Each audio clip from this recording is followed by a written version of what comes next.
Good day to all. Welcome to my channel. இன்றைக்கி ஜெர்மனியில் இருக்கிற கூனிக்ஸி அப்படிங்கிற ஒரு பிளேஸ் தான் ட்ராவல் பண்ணிகிட்ருக்கோம். இந்த கூனிக்ஸிங்கிற பிளேஸ் பார்த்தா ஆஸ்ட்ரியா பார்டர் கிட்ட இருக்கிற ஆல்ப்ஸ் மலைப்பகுதி. இது பார்த்திங்கன்னா ட்ராவல் அரௌண்ட் 3.5 to 4.5 hours ஆயிடுச்சு. 2 ட்ரெயின் மாற்றி போனோம். நாங்கள் இருக்கிற ஏரியா ஆக்ஸ்புர்க்லேருந்து மியூனிக்கு ஒரு ட்ரெயின், அங்கேருந்து ஆஸ்ட்ரியா பார்டர் கிட்ட ஒரு ட்ரெயினில் ட்ராவல் பண்ணோம். இது ரொம்ப கோல்டான சீசன், 12 டிகிரி. இதுதான் பஸ் ஸ்டாப். எல்லாருமே பார்த்தா ஒரு ஹெவி ஜாக்கெட் தான் போட்டிருக்காங்க. பஸ்ஸில் ஏறியாச்சு, பஸ்ஸில் ட்ராவல் பண்ணிகிட்ருக்கோம்.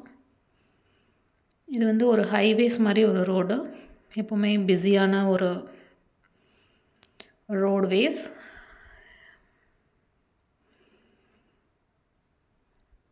ஃபுல் அண்ட் ஃபுல் நேச்சர் அப்படி இருக்குது பார்க்குறதுக்கு வியூ.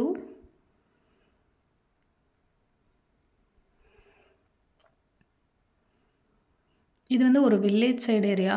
சிட்டி சைடெல்லாம் அப்பார்ட்மெண்ட்ஸ் மாதிரி இருக்கும். வில்லேஜ் சைடில் இந்த மாதிரி கன்ஸ்ட்ரக்ட் பண்ணியிருக்காங்க. ஏன்னா பனிக்காலத்தில் வந்து அது வந்து பனி பெய்யும்போது பனியெல்லாம் ஈஸியாக சரிஞ்சு கீழே வரத்துக்காக பில்டிங் வந்து இந்த மாதிரி கன்ஸ்ட்ரக்ட் பண்ணியிருக்காங்க.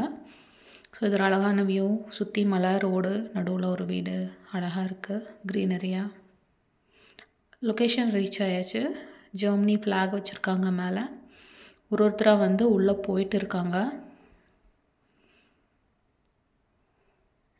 இப்போ போட்டில் தான் ட்ராவல் பண்ண போகிறோம். நாங்களும் போயிட்டு டிக்கெட்ஸ் எல்லாம் வாங்கிட்டு ரெடி ஆகிட்டோம் ட்ராவலுக்கு. உள்ளே வந்தாச்சு. செக்யூரிட்டிஸ் செக்இன் பண்ணிவிட்டு உள்ளே அலோவ் பண்ணிட்டாங்க. போட் ஸ்லோவாக மூவ் ஆக ஆரம்பிச்சிருச்சு. வாட்டர் பார்த்திங்கன்னா ரொம்ப கிளியர் வாட்டராக இருக்குது. அடியில் இருக்கிறது எல்லாமே அப்படியே தெரியுது, கீழே இருக்கிறது ஃபுல் அண்ட் ஃபுல். சுற்றி மலை, நடுவில் மட்டும் தண்ணி. It was a bright sunny day. Aufrechterhalten und wenn Sie möchten, bleiben wir stehen, dann macht das der Kapitän für Sie. Ja. Möchten Sie es hören? Ja. Das habe ich mir schon fast gedacht. Also jetzt das Wichtigste, wenn das Boot stillsteht, dann müssen wir alle leise sein. Das stört wirklich jedes Niveau.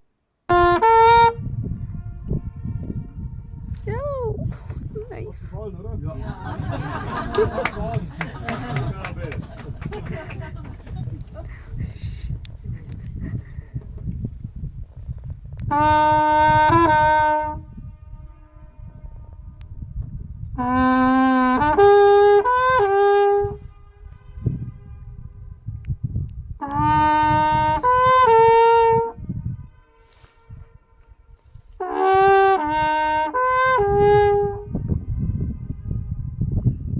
ஜெர்மனில் இந்த பிளேஸை பற்றி நிறையா வந்து explain பண்ணாங்க.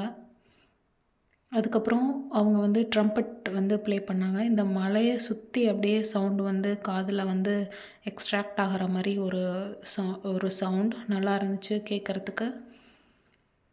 2 மலைக்கு நடுவில் தண்ணி அப்படியே ஒரு லேக்கில் போயிட்டு அப்படியே வந்துட்டு இருக்கு. இதோட ஆழம் பார்த்திங்கன்னா கிட்டத்தட்ட 623 மீட்டர் லென்த்தாக இருக்கும், உள்ள டெப்த் ஆழமாக இருக்கும் அப்படின்னு சொல்லியிருக்காங்க. வின்டரில் இது இங்கே வந்து ட்ராவல் அலோடே கிடையாது. ஆட்டம் சீசன், சம்மர் அண்ட் ஸ்ப்ரிங்கில் மட்டும்தான் அலோவ் பண்ணுறாங்க. இங்கே வந்து ஸ்கீயிங், ஸ்கேட்டிங், ஐஸில் ஸ்கேட் பண்ணுறது இதெல்லாமே வந்து நடத்துகிறாங்க இதில் வின்டர் டைமில் சம்டைம்ஸ். இதுதான் அந்த எக்கோ பாயிண்ட். நல்லா க்ளீன் பண்ணி நல்லா வச்சுருக்காங்க. அடிக்கடி க்ளீன் பண்ணுவாங்களாம், அதுவும் சொன்னாங்க. இலை, மரத்துலேருந்து விழுகிற இலையெல்லாம் க்ளீன் பண்ணுவாங்கன்னு சொன்னாங்க. இதில் பார்த்திங்கன்னா நல்லா தெரியும், மேலே மலை, கொஞ்சம் இடம் இருக்கிற மாதிரி நிலம், அதுக்கப்புறம் தண்ணி. வியூ பார்க்குறதுக்கு ரொம்ப அழகாக பியூட்டிஃபுல்லாக இருந்துச்சு. அங்கே வந்து அந்த டூம் மாதிரி இருக்கிற பிளேஸ் வந்து ஒரு சர்ச். ஸோ ரீச் ஆயாச்சு. போட் வந்து பேக் டு பேக் இருந்துகிட்டே இருக்குது, போயிட்டு வர.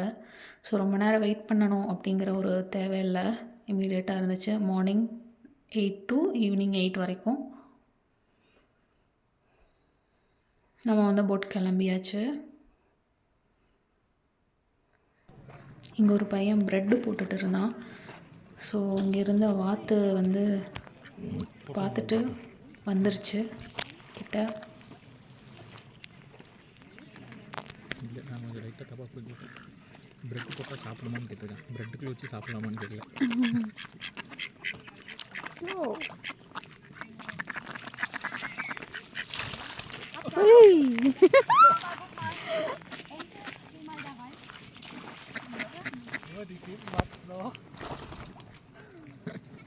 கொத்திர போகுது. Gib mir auch noch einen Strich. Geh da rein. Ja, rein mit dir. கேக்குது. Ich guck mal. Rein. இங்கே இருக்கிற பேர்ட்ஸ்க்கு எதுவுமே சாப்பிட கொடுக்கக்கூடாது அப்படின்னு இன்ஸ்ட்ரக்ட் பண்ணியிருந்தாங்க. அங்கேருந்து சின்ன பையன் பயந்து போயிட்டான். ஆனால் அந்த பையன் டாஷில் பேசினது இந்த வாத்துங்களுக்கு கேட்டுச்சு. திருப்பி தண்ணியில் குச்சி போயிடுச்சு கீழே போன்னு சொன்ன உடனே. இதுதான் மலைப்பகுதி. இந்த மலைப்பகுதி பார்த்திங்கன்னா ஃபுல்லாக பனியாக இருக்குது. ஸ்டார்ட் ஆகிருக்கு பனி. சர்ச் இது வந்து ஃபிஷர்மேன் பாயிண்ட் அப்படின்னும் கூட சொல்கிறாங்க. இது வந்து ரெஸ்டாரண்ட். இந்த ஃபிஷர்மேன் பாயிண்ட் ஏன்னு சொல்கிறாங்கன்னா, இங்கேருந்து ஆற்றுலேருந்தே ஃப்ரெஷ்ஷாக மீன் பிடிச்சி அதை வந்து க்ரில்லில் வச்சு ஸ்மோக் பண்ணி புகையெல்லாம் போட்டு அதை வந்து க்ரில் பண்ணி தராங்க. நாங்கள் இதை வைண்ட் அப் பண்ணிட்டோம். 4:30 ஆச்சு டைம் அப்படிங்கிறதுனால எகைன் நாங்கள் 4 hours ட்ராவல் பண்ணோம். இது இன்னொரு வியூ. ரிட்டன் வரும்போது பார்த்தா இந்த சைடில் மலையிலேருந்து தண்ணி கீழே அழகாக அருவி மாதிரி வந்துட்டு இருந்துச்சு. அந்த வியூ தான் இது. Thanks for watching. Subscribe to my channel.